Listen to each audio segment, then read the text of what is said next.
Hola hermanos queridos, en esta tarde del día 27 de mayo del 2020, deseando que en sus casas usted esté disfrutando de las bendiciones de Dios en este tiempo de pandemia, de coronavirus, pero que no dejemos que este tiempo sea para nosotros un freno en nuestra vida espiritual, en nuestra vida de dedicación que debemos y tenemos que tener delante de nuestro Dios, sino más bien que sea un tiempo de reflexión, que sea un tiempo de recogimiento, pero que sea un tiempo también de acercamiento a nuestro Dios. Así que esperamos que usted allí en su casa, donde se encuentre, esté buscando cada día más de Dios, esté buscando cada día más su rostro y esté elevando a Dios su corazón todos los días de su vida. Hay algunos anuncios que dar en la iglesia. Todavía no hemos decidido ver cuándo vamos a comenzar nuestro culto aquí presencial. Estamos esperando por algunas empresas que se dedican al tema de la desinfección y todo eso, como ya hemos dicho en otra ocasión. Así que ya en su momento diremos cuándo podemos comenzar. Estamos deseosos todos por comenzar aquí en nuestra iglesia, pero ya le diremos todos los pormenores y todos los detalles que vamos a seguir. Otro anuncio, bueno, seguir orando los unos por los otros, seguir orando por los enfermos de la congregación, seguir mirando las situaciones que tenemos actualmente.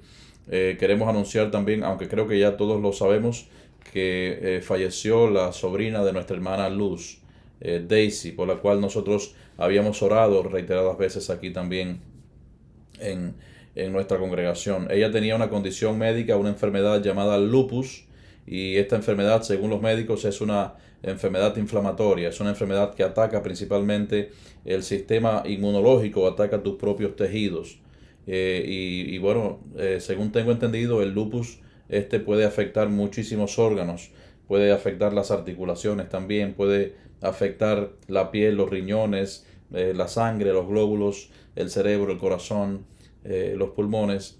Puede afectar muchas cosas y evidentemente quienes padecen esta enfermedad, esta condición, este lupus, su organismo presenta una defensa muy baja contra cualquier tipo de virus que pueda entonces invadir su organismo. Y ella estaba infectada con el coronavirus y esto trajo como consecuencia este desenlace final que ya todos sabemos. Por lo pronto nosotros estaremos apoyando a los padres de Daisy y a su familia y a nuestra hermana Luz también conjuntamente con su esposo y su familia, también ahí sus hijos, sus nietos, Luz que era su tía, y a todos los familiares en sentido general le ofrecemos nuestras condolencias y brindamos nuestro apoyo y esperamos que el Señor consuele sus vidas en este difícil y en este duro momento. Humanamente nosotros no podemos hacer absolutamente nada. Lo único que podemos hacer es orar y brindarles nuestro apoyo en todo momento. La familia pastoral y la iglesia Bautista McCall está a vuestra disposición en todo momento. Y queremos dejarle dos versículos allí a esta familia.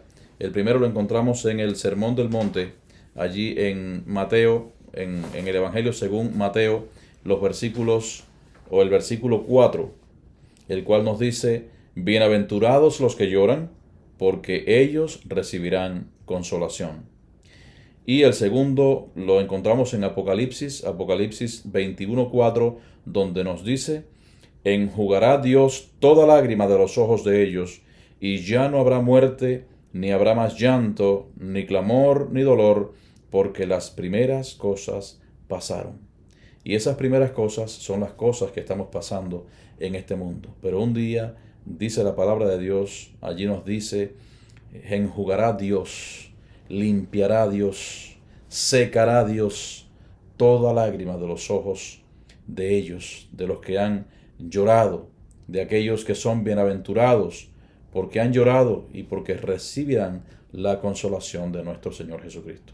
Así que ofrecemos nuestras condolencias a la familia y esperamos también que el Señor les pueda bendecir y sobre todo que pueda consolarles en su dolor. Dios les bendiga. Vamos a buscar la lectura bíblica de esta tarde que se encuentra allí en Mateo 16. En los próximos, o sea, en los sucesivos miércoles vamos a estudiar la palabra de Dios referente a algunas cosas que podemos ver allí en Mateo 16. En primer lugar, vamos a ver Mateo 16 del 1 al 12. El próximo miércoles estaremos hablando de los próximos versículos. De momento vamos a hablar de la demanda de una señal y también de la levadura de los fariseos.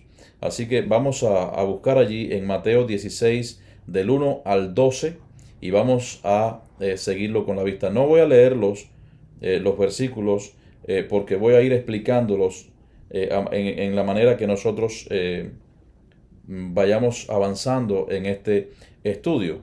Pero está hablando específicamente allí, Mateo 16 del 1 al 12, tenga allí sus Biblias. Si usted no tiene Biblia ahora mismo en el lugar donde está, bueno, pues en su teléfono puede verla. Y si no tiene descargada la Biblia en su teléfono, también hay Biblia online. Usted pone Biblia online y allí también la va a tener. Y busca Mateo 16, en este caso del 1 al 12, y vamos a seguir también el estudio de la palabra de Dios con relación a esto. Al leer el Nuevo Testamento, nosotros encontramos muchas referencias acerca de los fariseos y de los saduceos.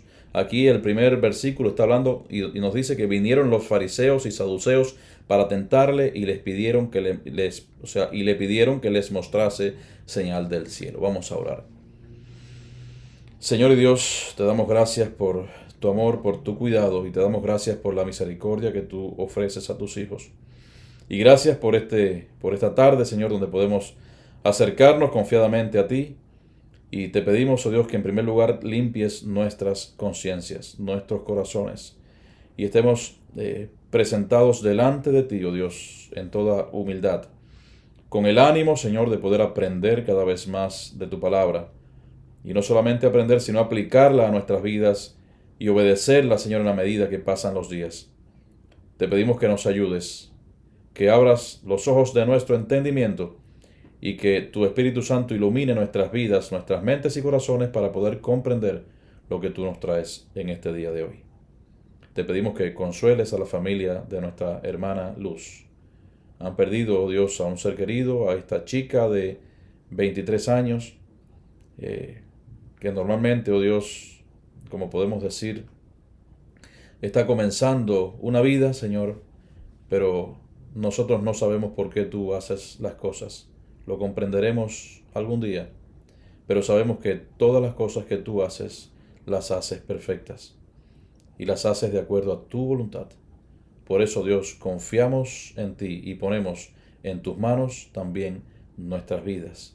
Y la vida también, Señor, el ánimo, Padre Santo, de esos familiares que en este momento están sufriendo por esa pérdida de ese ser querido. Te pedimos que les bendigas, que nos guardes y que te quedes en todo momento con nosotros. En el nombre de Jesús oramos. Amén.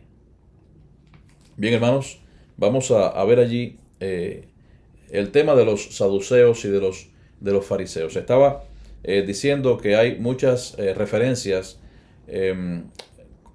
a los fariseos y a los saduceos.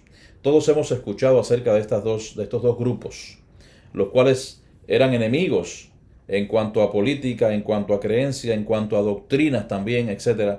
Y en el Antiguo Testamento vemos que no hay ningún tipo de referencia respecto a estos dos grupos, aunque sabemos que existían desde mucho antes de Cristo, del nacimiento de Cristo. Por ejemplo, los fariseos, para hablar un poco de ellos, solo tenían en cuenta los aspectos más pequeños y los detalles de la ley oral y de la ley escrita. Pero los saduceos, en cambio, solamente recibían las palabras escritas de las escrituras hebreas.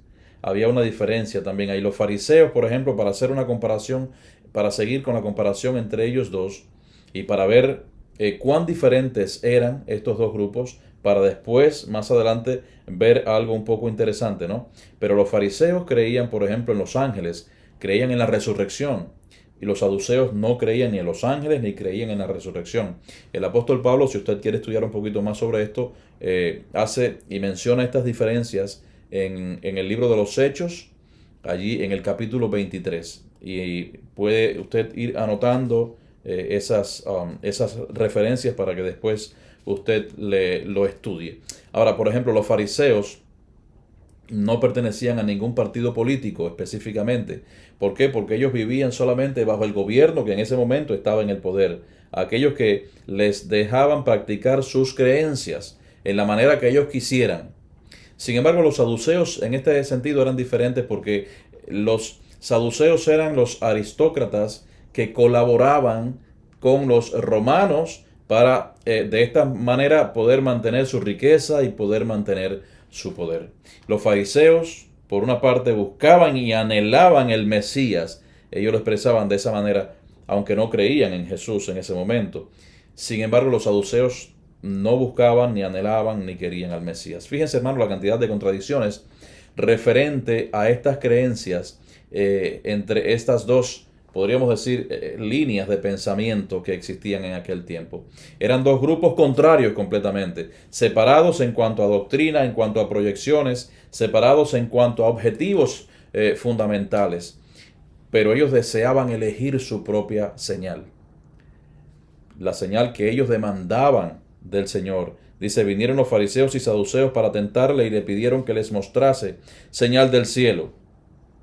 Ellos querían una señal, pero las señales que los enfermos y los necesitados tenían realmente, ellos no la tomaban en cuenta. Ellos querían señales del cielo, pero ellos no ayudaban a los más necesitados que tenían delante de sus propias narices. Y lo que buscaban eran básicamente gratificar su propia curiosidad. Y vemos también en nuestros tiempos esta gran hipocresía de mucha gente buscando señales propias y pasando por alto las señales que Dios en este tiempo nos ordena, las señales y los mandamientos que Dios pone a nuestra disposición y los cuales están en su palabra. Y en estos tiempos vemos muchas personas también buscando señales. Muchas veces nos dicen, yo no veo a Dios, dame una señal de que Dios existe y todas esas cosas. Asimismo, era la actitud de estas personas en aquel tiempo. Pero hay algo, como les decía anteriormente, un poco peculiar y algo distintivo allí con los saduceos y los fariseos. A pesar de oponerse unos a otros, de haber esa diferencia abismal en cuanto al pensamiento de ellos, a pesar de oponerse, a pesar de estar en contrariedad con principios y en conducta, fíjense, se unieron ellos, estas dos facciones, se unieron contra Cristo. Y en medio de todas estas diferencias, Jesús fue el motivo que los unió.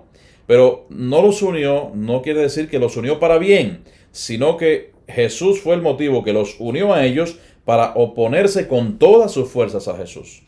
El versículo 2 y 3 nos dice, mas él respondiendo les dijo, después que ellos pidieron señal, cuando anochece, decís, buen tiempo, porque el cielo tiene arreboles.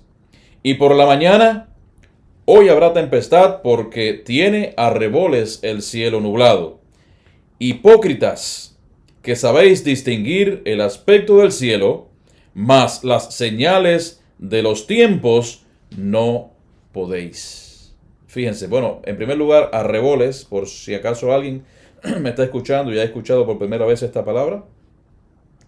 Arreboles es el color rojizo de las nubes cuando el sol se proyecta allí en ellas.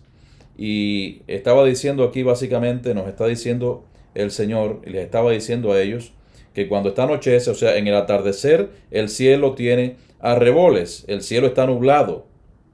Entonces, el Señor, el primer párrafo aquí en esta parte, nos relata una de las consecuencias de la dificultad que tenían los fariseos y los saduceos para poder ver realmente a quién tenían delante. Y también nos relata una de ellas, porque había más, en que estos grupos pidieron una señal. Esta señal fue la segunda vez que ellos pedían señal del cielo.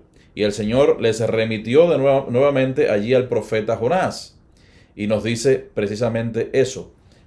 Les remite a Jonás en Mateo 12:38, también lo podemos ver. Mateo 12, 4 capítulos antes de lo que estamos leyendo en este momento, también los escribas y fariseos habían pedido una señal. Aquí habla de escribas, pero también podremos determinar que dentro de estos escribas había un grupo quizás de saduceos que estaban pidiendo señales en el cielo. Y en aquel momento, el Señor les presentó la señal de Jonás.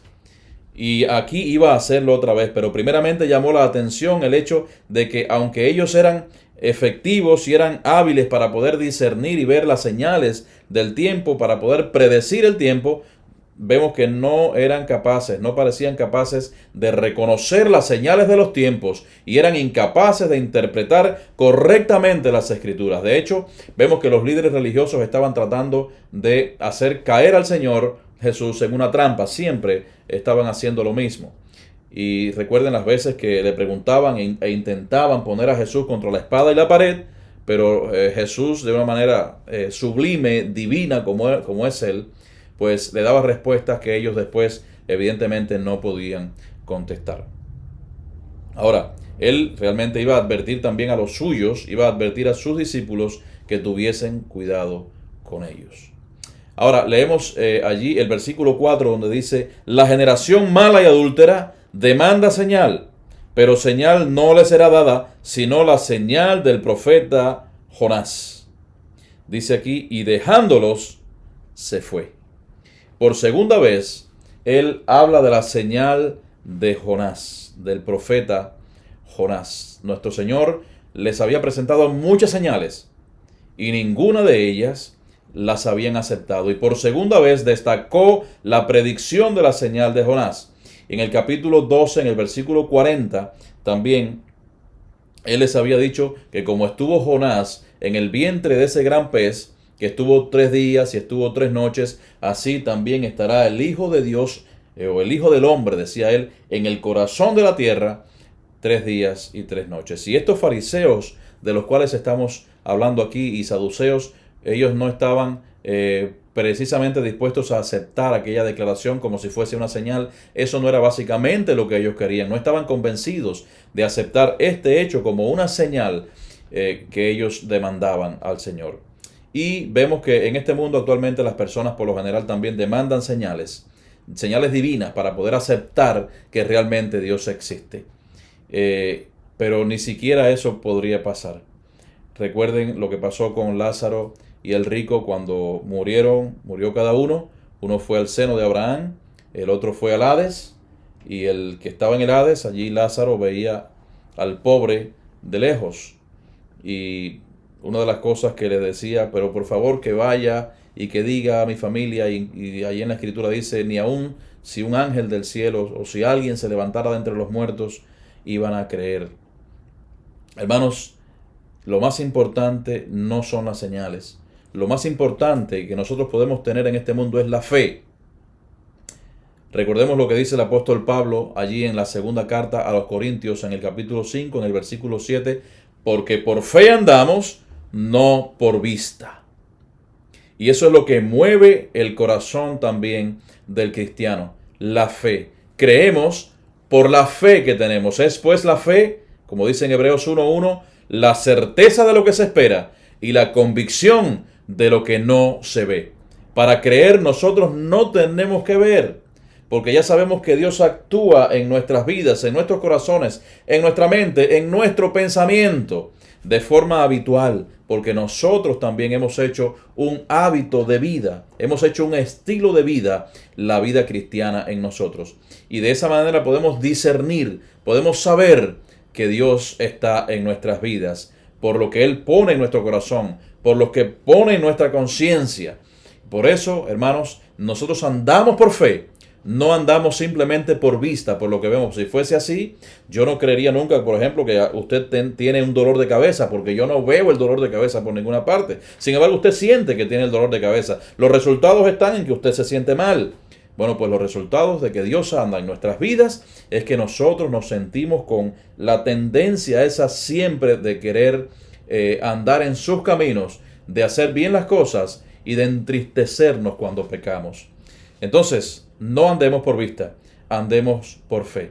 No andemos pidiendo señales para poder creer aún más o para querer reforzar, entre comillas, nuestra fe y nuestro espíritu.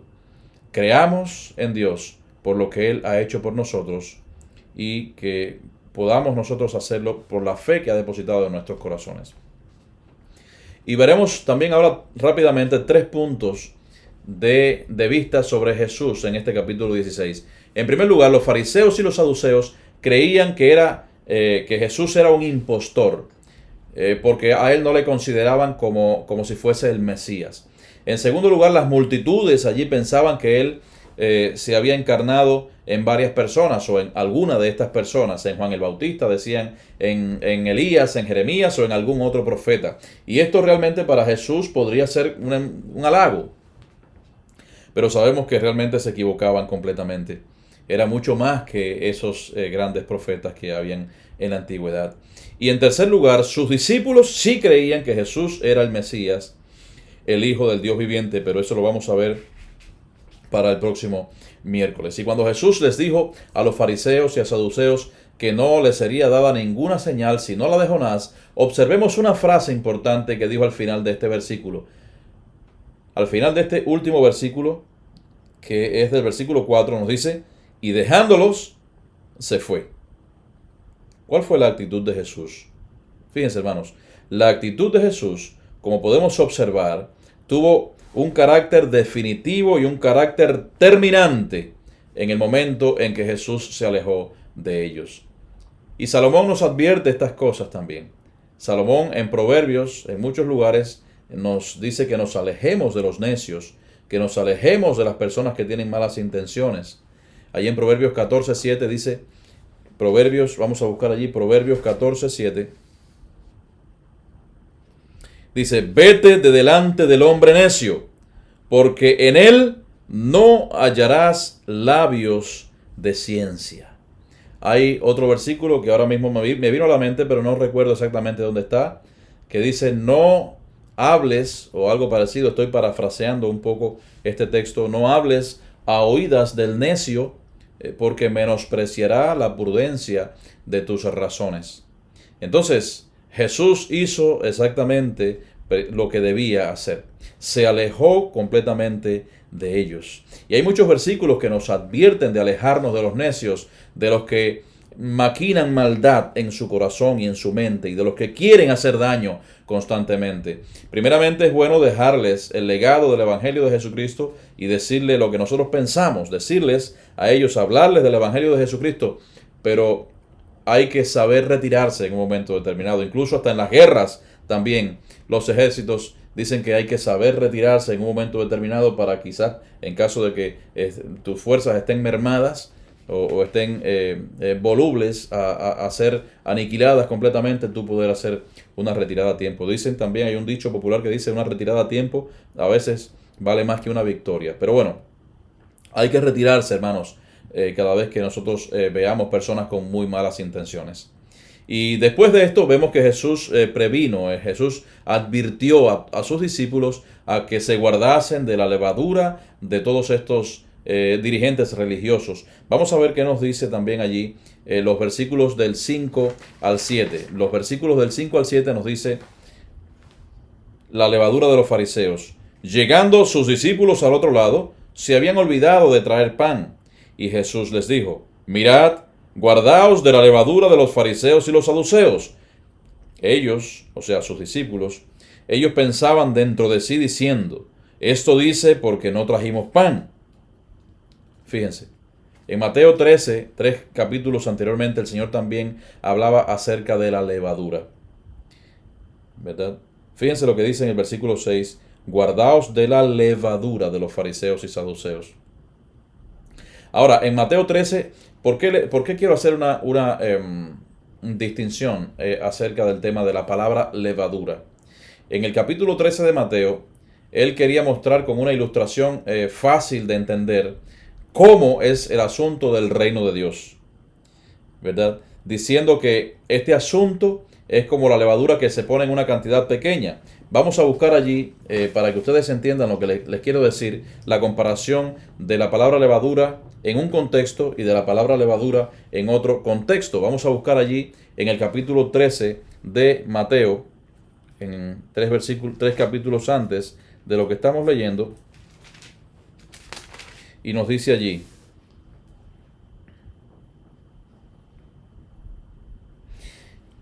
otra parábola les dijo: el reino de los cielos es semejante a la levadura que tomó una mujer y escondió en 3 medidas de harina, hasta que todo fue leudado. Y como les decía, él les quería hacer entender a través de parábolas las cosas. Y Dios estaba tratando este asunto en el sentido de que la levadura se pone en una cantidad pequeña y al final leuda, ¿verdad? Al final fermenta toda la harina. Y el objetivo de la parábola esta que acabamos de leer en este momento era mostrar un contraste entre un estado inicial y un estado final, algo pequeño, como un poco de levadura que lleva allí su proceso y llena también toda la masa, o algo bien que inició pequeño se convierte en algo que lo llena todo. Y así el reino de Dios es algo que empezó como algo pequeño. Está utilizando la palabra levadura para referirse a algo que empezó de algo pequeño, como que con Dios hecho hombre, con Jesús encarnado, que nació en un humilde pesebre, sin grandes honores,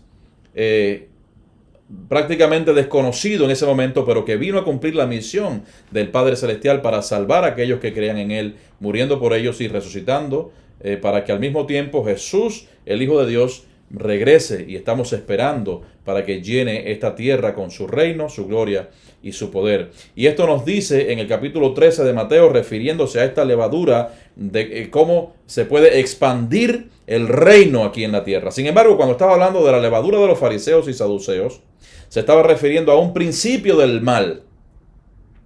En ningún caso estaba hablando en un principio del bien. Se dan cuenta que la palabra de Dios hay que verla, ¿no? En su manera general, en su contexto. Al principio los discípulos no entendieron el significado de la levadura, y pensando que Jesús precisamente se refería al pan.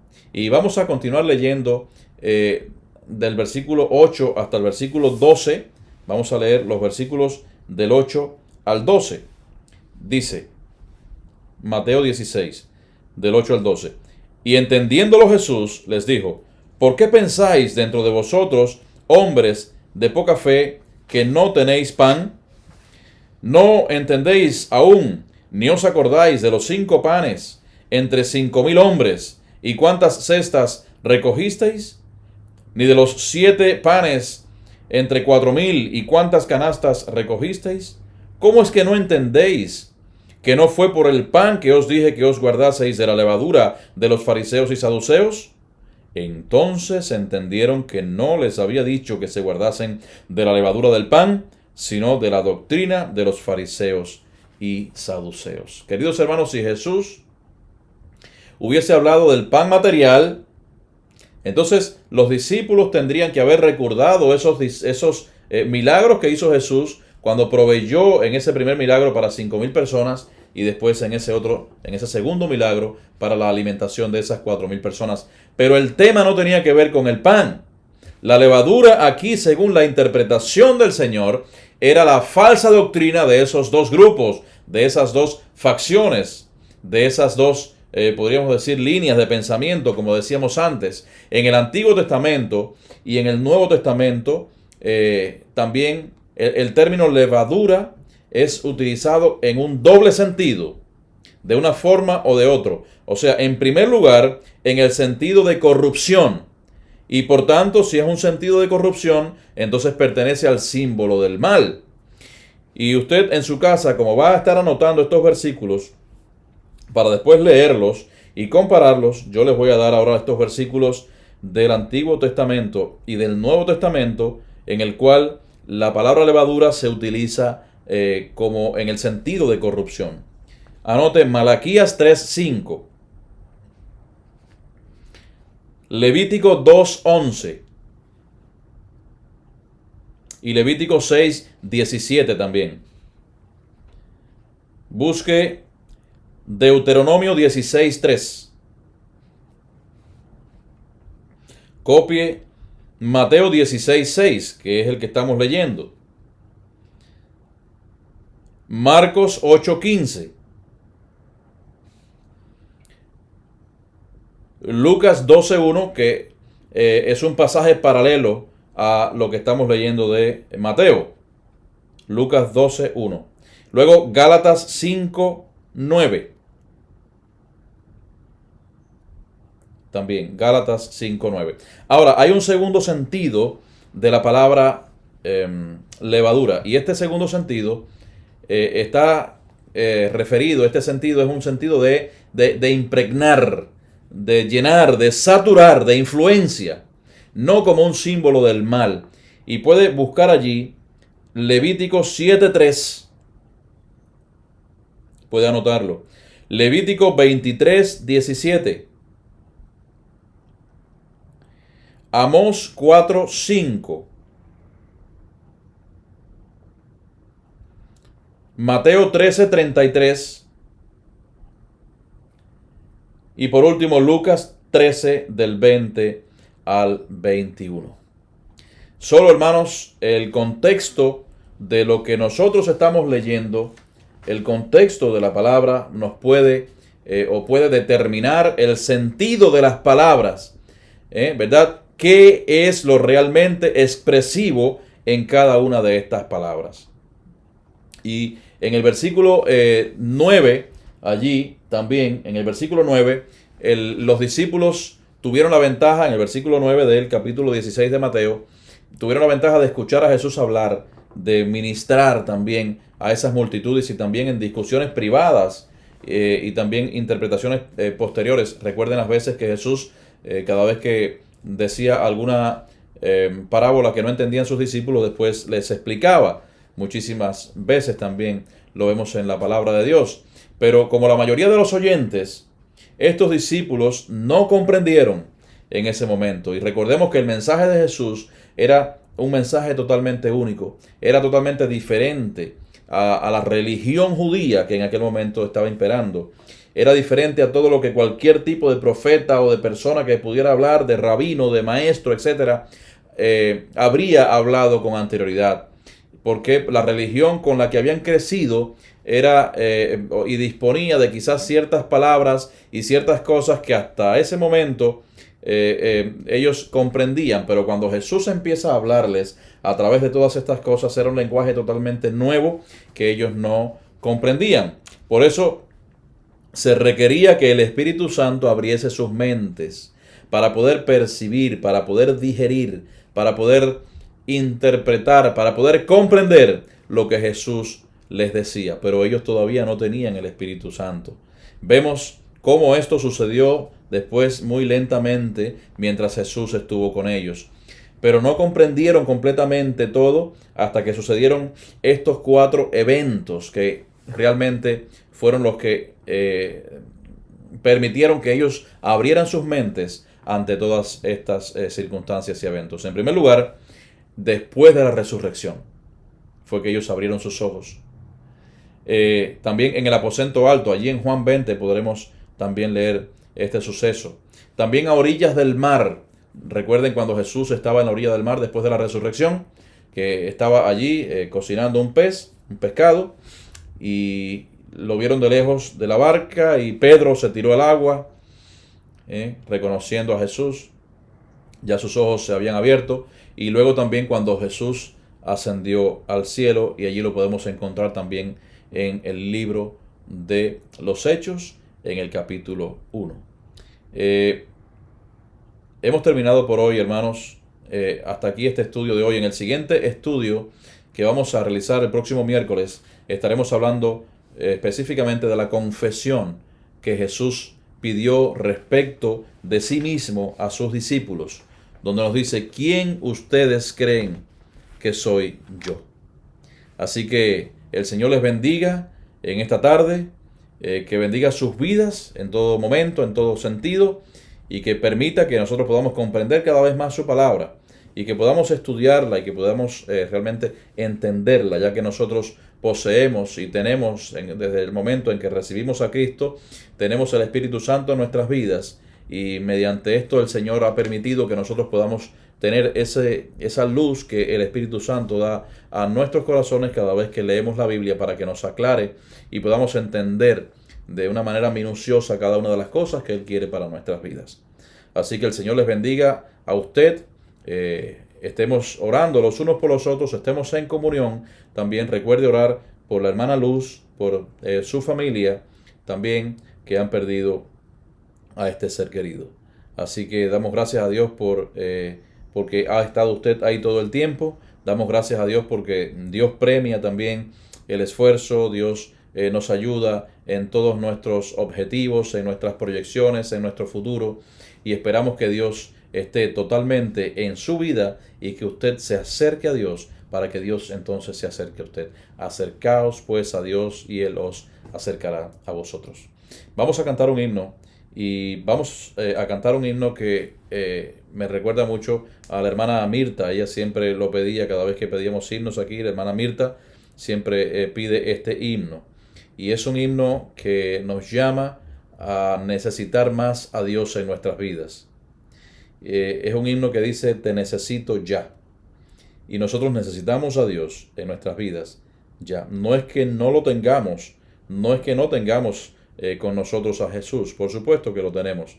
Pero cada día nosotros tenemos que reforzar nuestra relación con Él. Cada día tenemos que reforzar nuestra unión y esos lazos de amor que nos unen con nuestro Dios. Con lo cual nosotros necesitamos cada día de nuestro Dios. Vamos a cantar este himno. Vamos a cantar, es el número 381. En nuestros himnarios, el número 381. Te necesito ya. Y vamos a cantar 2 estrofas de este himno. Te necesito ya.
Señor, como dice este precioso himno, con corazón contrito, acudimos y vamos a ti. Te damos gracias, Padre, por este tiempo en que hemos estado aquí delante de tu presencia. Gracias, Señor, porque tú nos inundas con tu amor, pero te necesitamos cada día más en nuestras vidas.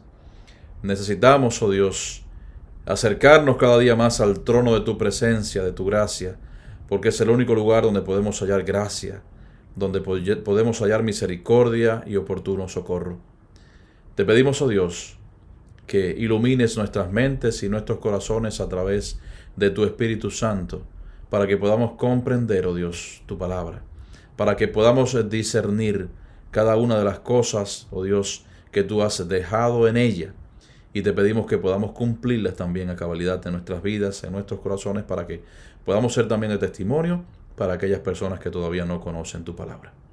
Te pedimos que nos bendigas, oh Dios, Y permite, Señor, que en el tiempo en que vamos a seguir hablando y expresando tu palabra, permite, oh Dios, que el respaldo total, oh Dios, tuyo esté con nosotros y que podamos comprender, oh Dios, lo que tú quieres en nuestras vidas, que es la obediencia total a tu nombre. Ayúdanos, Señor, y mira a aquellas personas que sufren, que están necesitados, oh Dios, en este momento. Te pedimos que les asistas, Señor, específicamente a la familia de nuestra hermana Luz, que ha perdido a esta chica, Señor, a esta muchacha, a esta joven de 23 años. Te pedimos que tú, oh Dios, estés con tu poder, oh Dios, consolando, Dios, allí abrigando, oh Dios, cada necesidad que haya espiritual en la vida de esos familiares, oh Dios. Te pedimos que les ayudes. Nosotros no podemos hacer prácticamente nada. Simplemente orar a ti, simplemente ponerles, oh Dios, delante de tu presencia, para que tú puedas estar con ellos y sientan tu maravillosa presencia, que es la única que da paz y la única, Padre Santo, que guardará nuestros corazones y nuestros pensamientos en Cristo Jesús. Te pedimos, oh Dios, que nos despidas en tu amor, que nos despidas en paz y permite que pronto, Padre Santo, podamos estar reunidos aquí en este lugar, en este local, para darte gloria y para darte la honra que tú mereces. En el nombre de Jesús oramos. Amén. Que Dios les bendiga, hermanos, es nuestro deseo. Esperamos que el Señor esté en cada una de sus familias, de sus hogares, y que allí en el lugar donde esté, usted pueda glorificar el nombre del Señor en todo momento. Y de esta manera le estamos también invitando para que el próximo viernes esté con nosotros a las 8 de la noche en el culto de oración, donde tendremos también allí una reflexión de la palabra de Dios y donde estaremos en total comunión con nuestro Señor a través de las peticiones que tenemos y también a través de nuestro agradecimiento por todas las cosas que Él nos ha dado. Que el Señor les bendiga.